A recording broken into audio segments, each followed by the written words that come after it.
I wasn't loud enough. Now I'm a lot louder. Sign up for dinner real quick. Try and get to a seat or a place where you're comfortable. We're going to start the panel in just a moment.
Okay, I know there's some wonderful conversations happening in the room, and I want to honor that and say that I'm grateful for it. Also listen up and put a pin in it, and come back to your conversation over dinner. Please sign up for dinner. So we have some of our wonderful, awesome grantees across a variety of different projects that the Chicago chapter has funded. One of them you'll see is a familiar face. So we're gonna talk about what we can learn from their projects, and I'm gonna have them kind of lead the conversation. But I want to start by just going down the line and having everybody give us the really short elevator pitch for what your project was. Also, maybe tell us your name. Elevator pitch for your project, when it was funded, and like a very brief, where has it gone since then? And we'll go into that in more detail. Yeah, we'll do our best. Good afternoon, everyone. My name is Shawn Lent. The project was a dance of welcome, also known as Dance Peace. It's not a nonprofit, it's a communal effort, an initiative that is helping refugee children and teens integrate into their Northwest Chicago new neighborhood, which is one of the 3 Chicago neighborhoods that voted red in the 2016 election, and it's also the home of pro-Israeli Orthodox and Hasidic Jewish population. And they share a lot of proximity and a lot of space, but don't have social interaction. So we do dance programming and performance for culturally and religiously conservative families, as well as other opportunities to perform and to create music and dance together. And I think it was 2017, if I believe that's correct. And since then, we've blossomed into doing a lot more teen programming, as well as starting to bring in refugees from other communities. So originally it was just Syrian communities, but now we have Rohingya students, we have Nigerian students, we have Yemeni students, Algerian students, a mix of students and performers, not just from the Syrian community. So we've expanded a bit more. And I was also 2017 awardee in Ann Arbor, Michigan, for a program, the Global Water Dances, another dance project for the Flint River, and led by local artists. Hi everybody, my name is Jeremiah Hulsebos-Spofford, and I think our grant was 2017. I co-direct a nonprofit and arts project called Floating Museum in Chicago, and I just wanted to say this grant was amazing, mostly because it was like an envelope full of cash. That happens, and your grant application is the easiest one I've ever filled out. And it absolutely kick-started a project called River Assembly, which was an installation on the Chicago River. and made us realize that we were absolutely under budget and had no idea, what we were getting into, but it was really instrumental in getting our project going. And it was our first grant for the project, so it totally kickstarted. So thank you. Oh, I didn't say anything about Floating Museum's mission. We're trying to spread cultural capital outside the business district in Chicago. So partnering with a lot of nonprofits to do art pop-ups in the neighborhoods. Hello, I'm Jam Lovell, Jam like jelly or Space Jam. I own Love Dog Metal Arts in Peoria, Illinois. It's a art foundry that just started in July of 2017. We're trying to offer metal casting opportunities to the community because we have a foundry, but it's industrial, and this is something that people seem to really want to learn a lot about. So we're trying to make it something that everybody can take part in. I was fortunate to receive my grant in October of 2018. We used the money to build a cupola furnace with Bradley University. We reached out to see if we could make it a community cupola build project. And there were some students at the university that wanted to cast iron, so we reached out to them and worked with them for 3 months to build the furnace. And then we took the furnace to SLOSS, which had a national conference in it's now May, in April. And they did their very first iron pour there, and then we took the furnace back to Peoria, and we have a community iron pour in July. We have the first art iron pour in Peoria history happening in October, and then we have the first all-female run iron pour in Peoria history happening in November. So this grant really opened up a lot of doors for us with casting iron and bringing these possibilities to the community in central Illinois.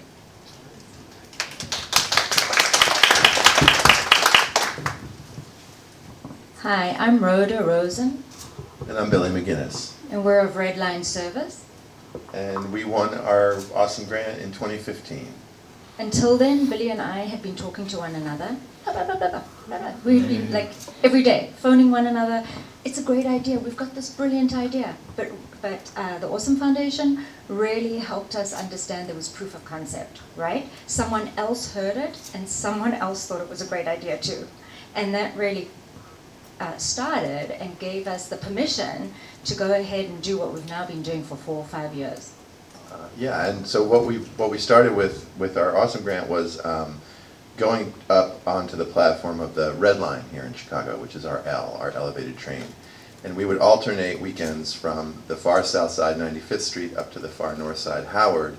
And at midnight on Saturday night, and this was in the winter, it was freezing cold, we would set up a home-cooked meal, a table and chairs and food that we'd made, and flowers, these beautiful cloths, and we invited the people who were living on the train to sit and eat with us. And this was the beginning of a project that has gone on, and we're almost 4+ years later still working, and we recently added it up, and we've averaged one event every 4 weeks since we started with going up to the platform. And we've long since left the platform. We've been in museums, galleries, homes, offices, spaces like this. We've been in libraries, and we've worked with thousands of people, and we've created cultural programming of all kinds. And what else have we done? For people with a lived experience of homelessness, we've co-created events with them. They've performed. They've written a book. It's awesome. Yeah. Okay, I'm gonna lean a little bit. So my name is Cedric. I also happen to be a trustee of the Chicago chapter and a camera person from time to time. My idea, my grant was pretty simple. So especially for those that are traveling internationally in the United States, you have to fill out a form to pay your taxes by April 15th or the next business day every year. And if you don't get it in on that time, then it's like you get fined, you get in trouble. And so there's a mad dash, everyone procrastinates, and you have to, you're often at the post office to mail it. And there's one post office in Chicago that stays open until midnight to postmark to prove that you were there. I was there one year, and there was a single vending machine for stamps, and the line was an hour and a half long, and everyone was using a credit card to buy exactly one stamp, which took about 30 to 40 seconds. I timed it. And so my grant proposal, I applied under a pseudonym. We just double checked. The name was Roy Tripkowski. But I applied under a pseudonym basically to buy $1,000 worth of stamps, envelopes, supplies, postal scales, and just give away free stamps all night to sort of compete with the vending machine. And we've been doing it for 5 years now. We just this past April gave away 2,500 stamps in a single evening, which bested our record of 1,800 stamps the year prior. I know the postmaster now, so that's also kind of cool. You're their favorite customer. We made the mistake one year of actually buying our stamps at Office Max, and they were really upset because we screwed up their numbers for stamp sales. So now we go and we always buy like ahead of time, and they love us. So it's great. It's great.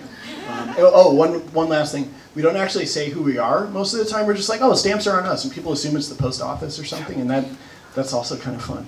But also, like some of the some people don't know, like, how to fill out an envelope. So it's like this other service of like text, Yeah, actually, so and Kristen and Kevin, who are trustees, and I think maybe some others have volunteered to help give. We have like shifts now. There's a whole wiki and stuff with it.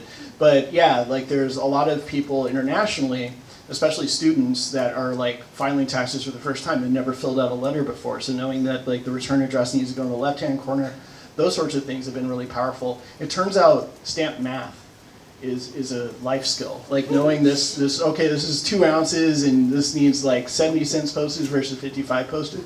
That's like Kevin, you did it this past year. Like that was most of what we did, and we really just need a little chart to calculate that. So next year. Ask Cedric how much any piece of paper weighs. It's a good part. My grandparents were both they both worked at the post office too. So like it was kind of cool to be in the space where they worked day to day. And yeah, so like I think it's genetic. Like yeah.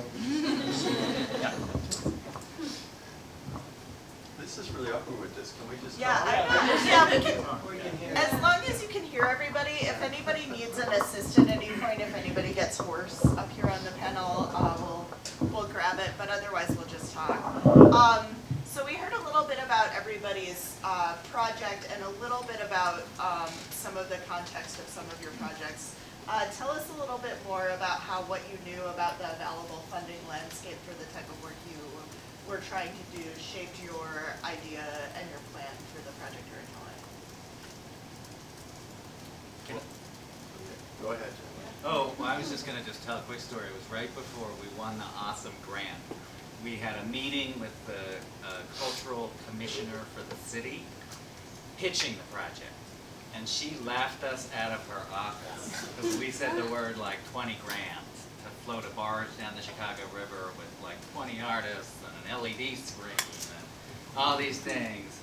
So we were like completely depressed because she knew we couldn't do it. We thought we could. We were gonna like, we're dumpster diving. We're gonna like do this thing. And then when we won the awesome grants, we emailed her just to say, hey, we got our first funding.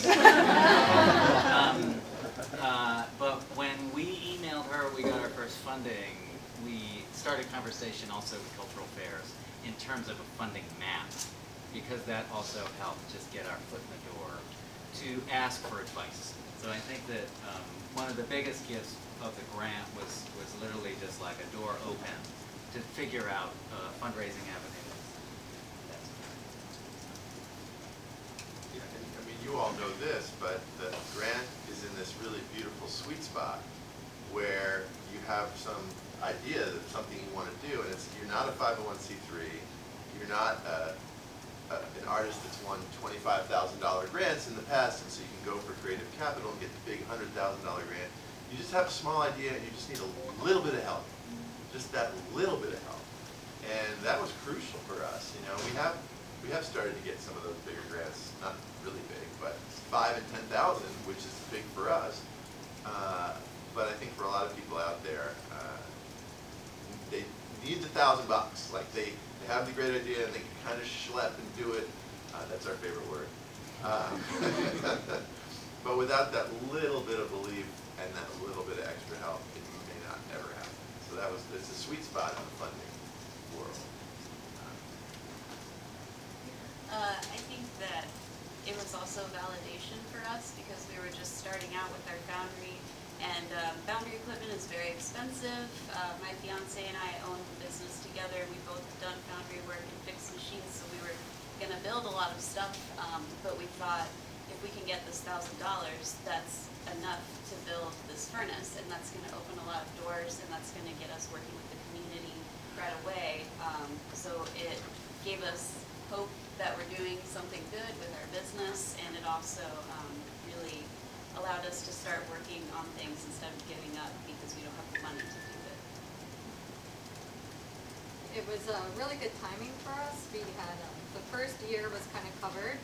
We had angel funder from the refugee community, a refugee himself from Iraq, who is a professional dancer in LA, and another dancer in Egypt that I had known from living there, who just went and did crowdfunding for us. They believed in us, and they paid for the first year plus for scholarships for 12 students and our programming. And then that was really a gift. And then all these people are looking like, okay, what are we going to do in year 2? And I was like, come into the studio, but it would be great if we could actually put on a performance and garner more interest. So we used the funding to split Links Hall, which is a mainstream performing arts presentation venue here in Chicago. We were able to split the audience by gender, so it could be inclusive to our conservative performances. And then take down the screen to have, it was a mixed bill with a transgender burlesque performance. So it was really interesting tonight. But that garnered a lot of other interest. So from there, we've been fully supported by volunteers from the refugee community, from individuals from the Jewish population as well, who have just stepped up and funded one of our we have a lot of teen apprentices from both communities, and one is Christian, and she decided to donate all her Christmas money, age 14, to the project, like $150 from a 14-year-old. But it was all because we had this one grant to kind of make it a little bit more public, and been able to support the program and to hire Syrian American to do costumes, to do music, to really start to increase opportunities for arts entrepreneurship from the community themselves. So that was a kind of a good thing, but to keep us in that like communal effort space without having to formalize, which is not something we would like to do. So it kept us right in that transition of how can we continue. I would say for my project, it gave it legitimacy.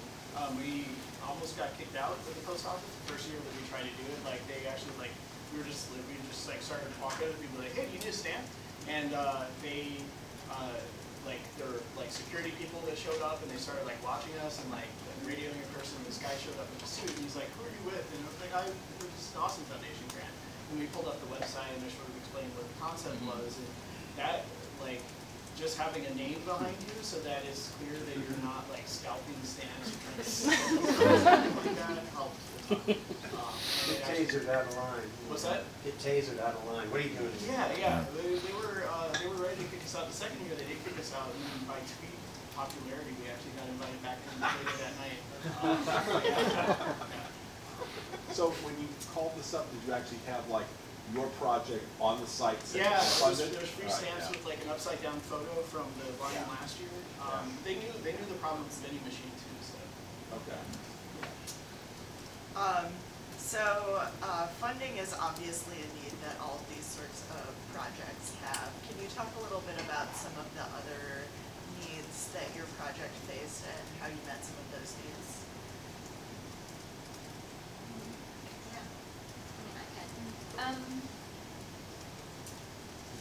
So I think the thing about the Awesome grant is that it seems to me that you can propose something awesome for a second in time.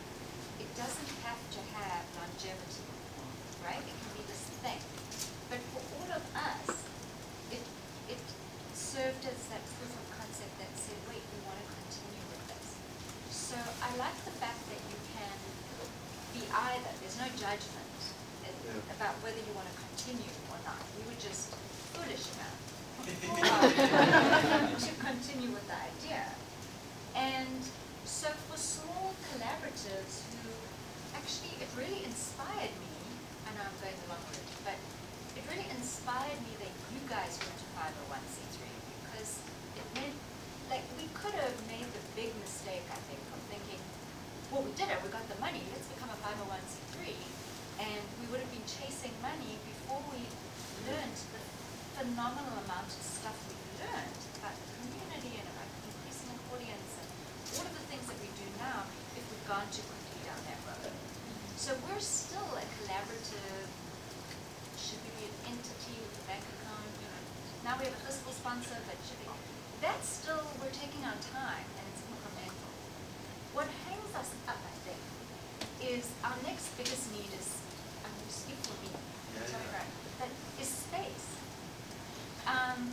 To do the performances or to, you know, hustle in school would have to be empty on the night you needed to be and at the time you needed to be. We're always still working in other people's spaces by design. MCA, Art Institute, hustling for them to pay the meals. You know, it would be great if in budget, sometimes we had to pay the library. So it would be, our next biggest need, I think, in the incremental move, right, is not to get our own space, but to have a space that we could be using all the time. Do you agree? Well, yeah, I was going to say, I mean, I think space is there, and I also think, not unrelated, is relationships.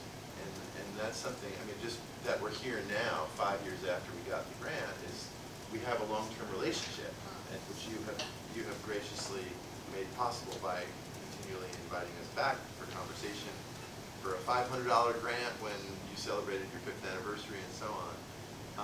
But I think having those relationships it's a need, but it also speaks to how we have space. Because we're not ready for our own space. We don't necessarily want our own space. We also don't want to be dependent on the charitable impulses of large cultural institutions.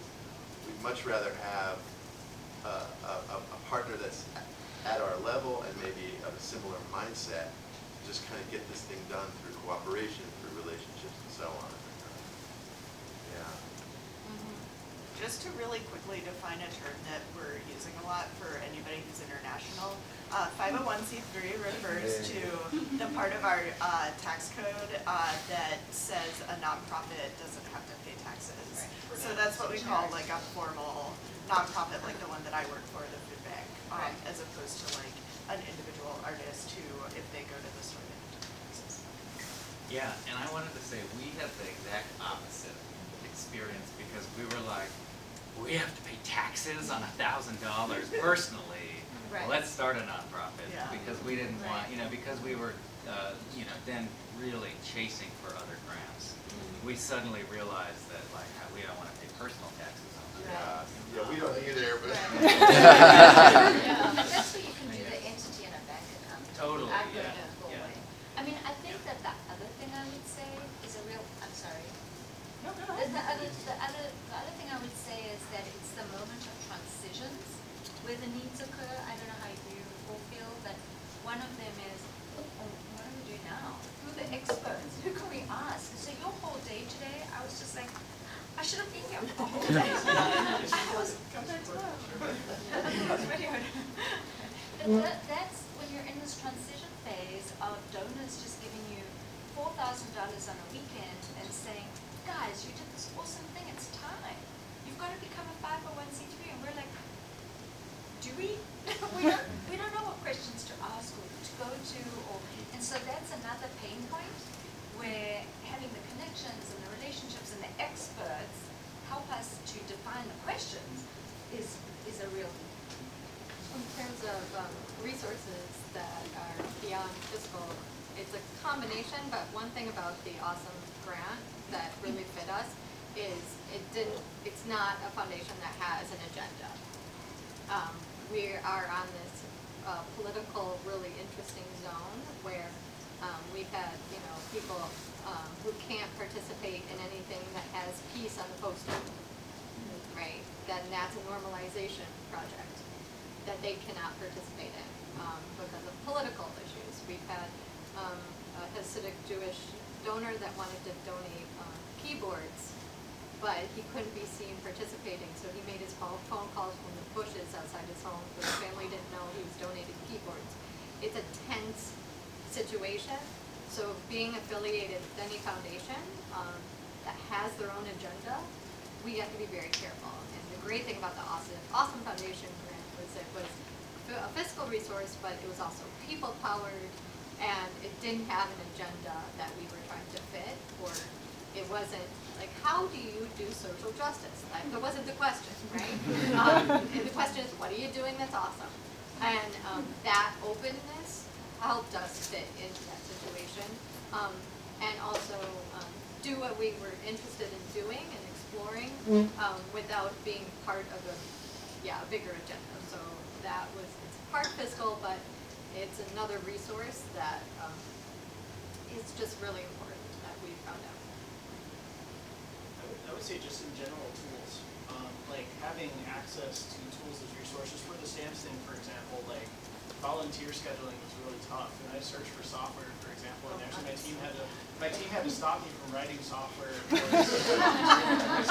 engineering this, but like in our case, like we discovered like, oh, it would be great to have like someone that could actually walk someone through filing like their easy form. And it would be great to have like a Spanish language interpreter or a Hindi interpreter or something like that. And like we eventually just landed on the wiki, but this seems like this huge unmet need that so many grant winners probably face.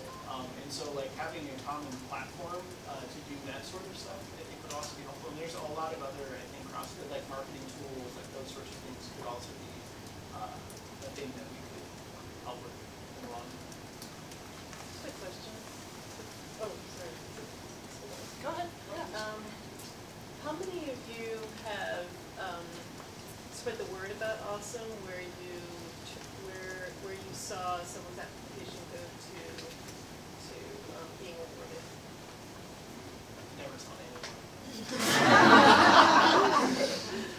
I tell people all the time, but not to the point where I've seen them go through the whole process and win. Yeah, I know we've seen at least one application that we've considered where they said, oh, we know Billy and Rhoda. And we've also seen some that know both of y'all as well as Shawn and Jeremiah. Yeah, that envelope of cash sold me. And I mean, I tell people a lot. And also, you know, people just need support. And it's, you know, again, I've written a lot of grants, and they're never one-pagers, you know? So just the onus is so small in regards to the time put into the app. It's great. And the freedom with the grant, like I came up and I got the grant and I went home and I was like, this isn't real. I literally just get $1,000 and I deposited it and it went through and I was like, okay, where's the small print? Like, is it okay to just do whatever I want with this? So we didn't have to focus on like how do we follow the guidelines that you want us to do. It was just, we believe in what you want to do. We think it's awesome. Here's some money and support to get you started. So we were able to focus on other efforts that we had to do and make these connections with our community, which have been really huge for getting us started. Like we met these people that bought an old school building in Peoria that closed down, I think it was like 6 years ago, and it was going to be demolished, but they bought it and want to start like an artist commune in there where it's studios and they teach classes and they do workshops, and we get to be in their basement for free. And I told them about the Awesome Foundation because they're a nonprofit and they won this one grant from State Farm for $25,000, but it wasn't enough to, you know, do this entire building. And I said, you know, you might as well check out the Awesome Foundation. It's really cool. They probably are going to love what you're doing. So, yeah. Resource sharing is part of my other day job. And I also do a lot of guest lecturing around the U.S. and for social practice dance, so it's part of my like resources slide across the different universities for people doing social practice dance work. So they might not be directly playing in Chicago, but from Utah, Washington, season. So, sorry, I have one other thing. Yeah, go for Sorry, it. but it's not unrelated to what Shawn said about funding without strings attached. This is just a little detail. It's particularly important for anyone who lives in Chicago, but it's relevant, which is that there are a lot of smaller grants that are available to individuals who aren't nonprofits, right, like Awesome Grant.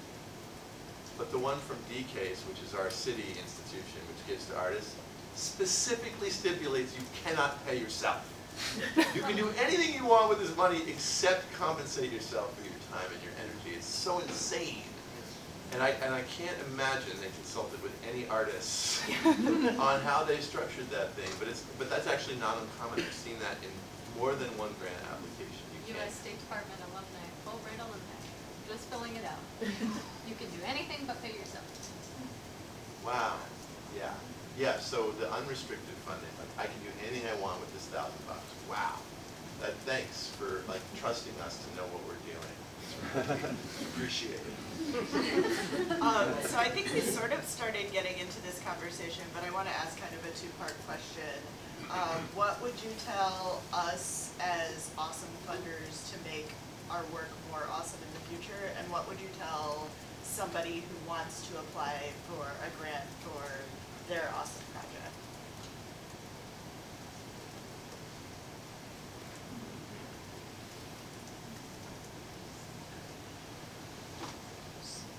So I'll just say why I find that a difficult question. I'll say that even though we have now received bigger grants, the most exciting grant was Oh, for sure. And I think that's because of what it jump-started. It really was this intense every night on the platform. We'd come home when the food ran out. We'd go our separate ways, and it was 4 a.m. And then you've got the train noise in your head, which is an experience. People sleeping on the trains never get to rest. It's an exhaustion to be honest. And I'd have to drink. You only got to sleep for an hour or two at 6 a.m., right? But there was just this, and so there was a lot going on during that period when we were in one another's heads, but no one else, there was no sound. So it was a very exciting moment that hasn't been repeated.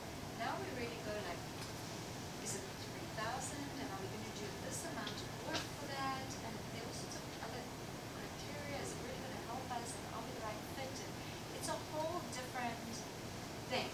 So why I find that question difficult is it's such a unique, what you're doing is so unique, unless you were to say, we're looking for ways to change. We ourselves want to be a 501c3 or something that we're not. There's really no room to improve in a sense that it's a tight yet really flexible mission, and it has this very unique thing that it does, and it doesn't do anything else. So it's not, you know what I mean? I could say improve it by making it 5,000 a month. I don't know that without changing who you are, that it can be anything else. But I don't know, maybe I'm not seeing something. Yeah, we spent our $1,000 in the end on longshoreman insurance. It's like we like joke that we could start a whole consulting firm now. It'd be like if you don't know how to drive a boat, but you still need longshoreman insurance, so I could help you out. But it was a little over 1,000. So I'm curious, just in terms of like numbers, I'm curious, the 1,000's like a great number and it kickstarts, but I think, perhaps different funding levels might be an interesting thing. I also wanted to I love the model because when we walked into our awards session, we realized that all the people at the table were like volunteering their time and throwing down money every month just because they care. And it wasn't maybe one singular huge, philanthropist who was just coming out of like dark money and arrived. That was just really, it was super sweet to realize that it was, just caring people and a bunch of them all day. Yeah, because I referenced earlier that we got a second grant, but not through the regular channels. It was when you had your 5-year anniversary party. And I think for me, it's a story that bears telling just because it was it was a rainy, crappy day. I was coming from the far south side. I had to get all the way through traffic at rush hour, go to a bar, and I was practicing my speech. Right? I made up my speech and practiced it in the car ride over there because I knew I was going to get a chance to pitch for $500, which that was our next biggest grant after the first grant. But it was so great to be at that bar, and I met so many interesting people, some that I had known from other parts of my life, some that were new to me, grant winners, grant makers, and there was this great feeling of community in the room, which I think Jeremiah just spoke to, just as far as like you guys just being cool people who like hang out once a month and throw down some cash to make cool stuff happen. I think that's great, and maybe where I'm going with that is, like, maybe there is some kind of, if it's not incremental levels, maybe it's amongst the people that have won these grants, some additional opportunity. Like, hey, you guys have all won awesome grants. That means you're eligible to apply for the really fucking awesome grant. Grand slam of awesome. Yeah, whatever it is. But then the other thing I would say, just as far as what I would tell people who are applying, is just be totally honest. Don't try to impress anybody, just share what you're doing. That's because I had the benefit of being on I was a panelist with you guys, and it was such a generous conversation as we went around the table and everybody discussed the propositions. And we ended up funding the woman who's teaching other women how to scream. Which was such a great, it was so great. And if she had tried to like dress that up as being more than it was, I don't think it would have been as appealing. I think what was so appealing was her honesty. Like, it helps me to be able to scream and not hurt my voice. I have a feeling there are other women that could benefit from being able to do that without doing damage to their vocal cords. I would just advocate, I'm in a 3-day conference, a virtual conference online. Is anyone doing it right now? The Elevate. It's through American Express Nonprofit Academy, Maryland alumni, but they do this every year. A virtual conference is like the best virtual conference I've been to, but the theme is diversity, equity, inclusion, hot topic, but the resources coming out of that, and I've learned, like, I'm also a grant maker in my other life, just about that actual DEI plan, strategic planning in that space. What are your goals for diversity, equity, inclusion, and the steps you get there as grant makers. That is really thinking it out in detailed ways. They also, Harvard has an implicit bias test that's really, really good, free online, that now we're making, we have a little setup before our panel, before we do panel selection, and activities for the panel to do to address implicit bias. And we're also looking at our application, because we fund dancers who aren't writers. And a lot of times we're funding people coming from, that were used to proposal writing because of where they come from, their educational background. They're used to proposal writing, and their proposals were strong, versus others who were coming from burlesque, from footwork, from other communities who just haven't been in that space. And then also thinking through what we're asking people from those applying with disabilities, is there other ways to do it other than through writing? Can they do videos? So really thinking through those details, and it's an Elevate virtual conference. They have a ton of free resources, the Nonprofit Leadership Alliance, but in that, a bunch of those resources are really thinking strategically in the DEI space, which could be a good place for some of your chapters to go. It's really thinking a little bit more specifically about that area. And if you're applying, just apply. Communicate. Love it. Don't worry about impressing someone. Just communicate your ideas. We are running close to time. I want to wrap up in the next 5 minutes or so, but if you guys have any closing thoughts, I'm particularly interested in anything you might have learned from working more closely with communities that you might not have been familiar with when you started the project, because I think that diversity and inclusion piece has come up for us a lot during the day, and like, how do we make the people who give grants look like our community, and how do we make the people who get grants look like, be representative of our community? And sometimes that means like exposing ourselves to things that we might not be familiar with. So if you have any parting thoughts about those or about anything you think is important for the room to know, let's do it. One thing I appreciate about this grant is also from the beginning when we won and picked it up, everyone seems so excited about what we're doing from the Awesome Foundation. It kind of feels like the way my sister is stoked on what we're doing, like, oh, that's so cool, that's awesome. And then there's this cool page on the website, and we feel supported further than just money. But this grant has also made us work with our community, like because we're doing things with fire and molten metal, we have to talk to the fire department, and then we had to talk to the city, which ended up making us have this really good relationship with people in the city hall. And then we're working with Bradley University and Illinois Central College, and being in the iron community, it's a really tight-knit community where people will go out of their way to support you. Like, we have people coming from all over the world to tour with us, so like we're being supported by this awesome foundation that is awesome, and then we're like talking about how great that is, but then we're also out supporting our community while they support us, and we're bringing people in around the world, and it's just this like beautiful exchange of interactions with people that all kind of started with getting support financially.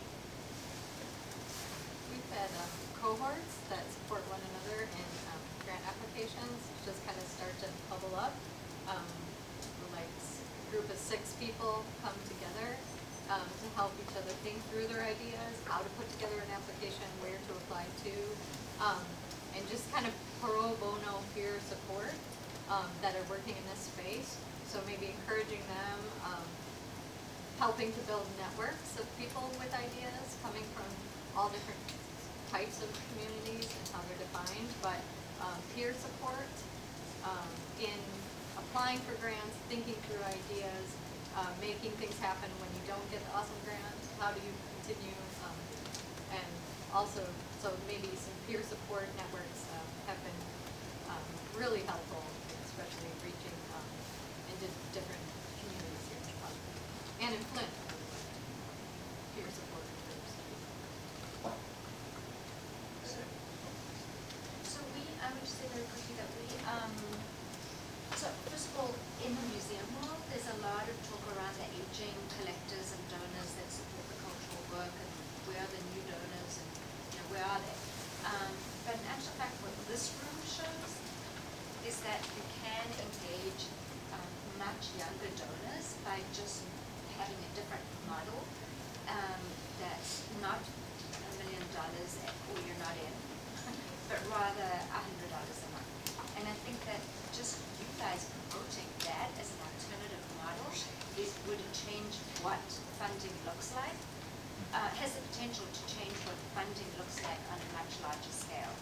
And then I just want to say from our perspective that we knew nothing.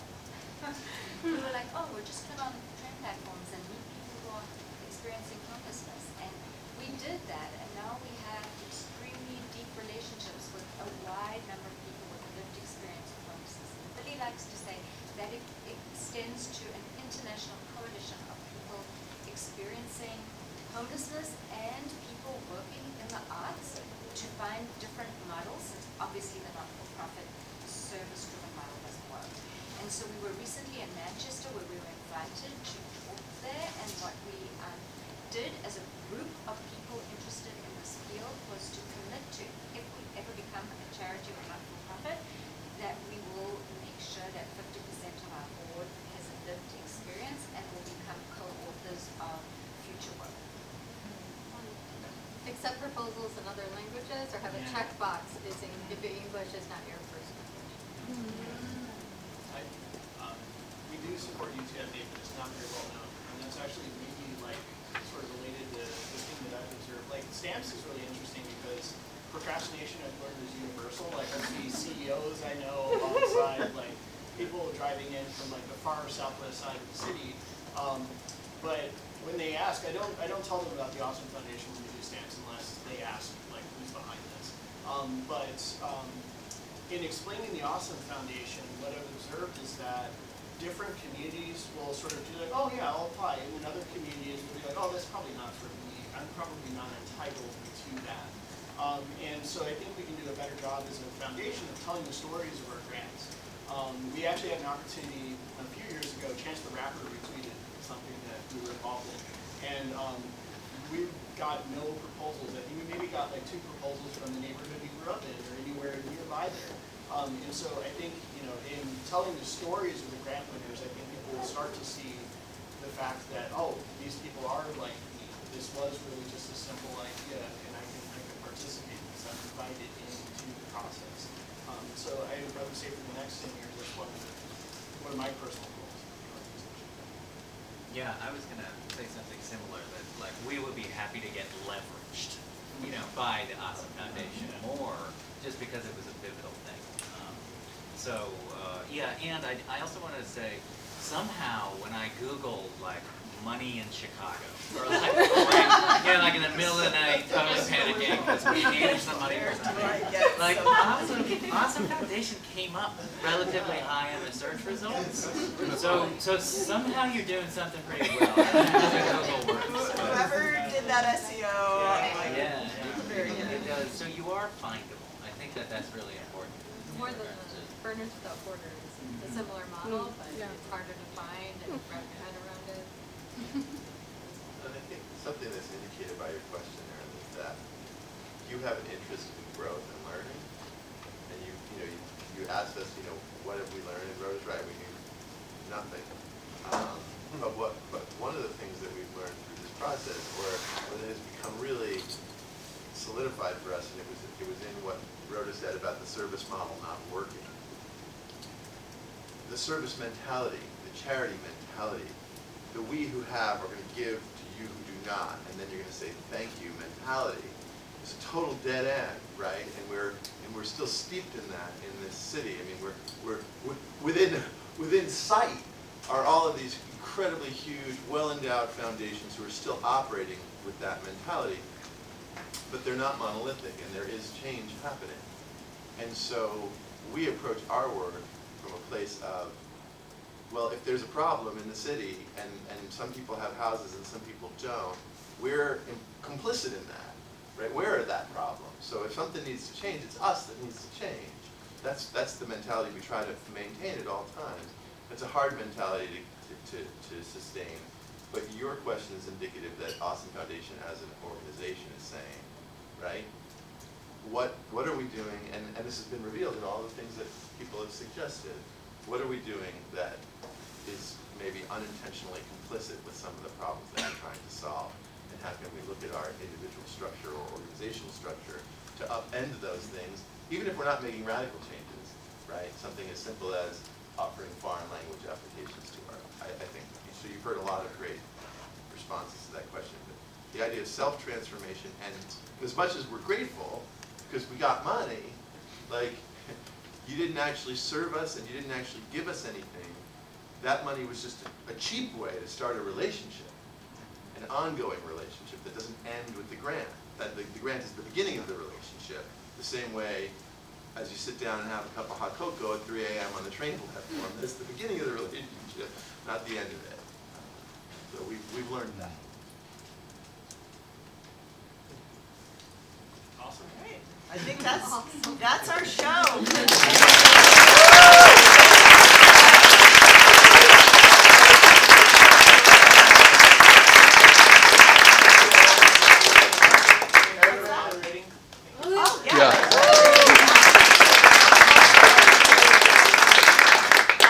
Last chance to sign up for dinner, and then hit the road. We'll see you at Pantry at 8 p.m. for the party. What time are the dinner reservations?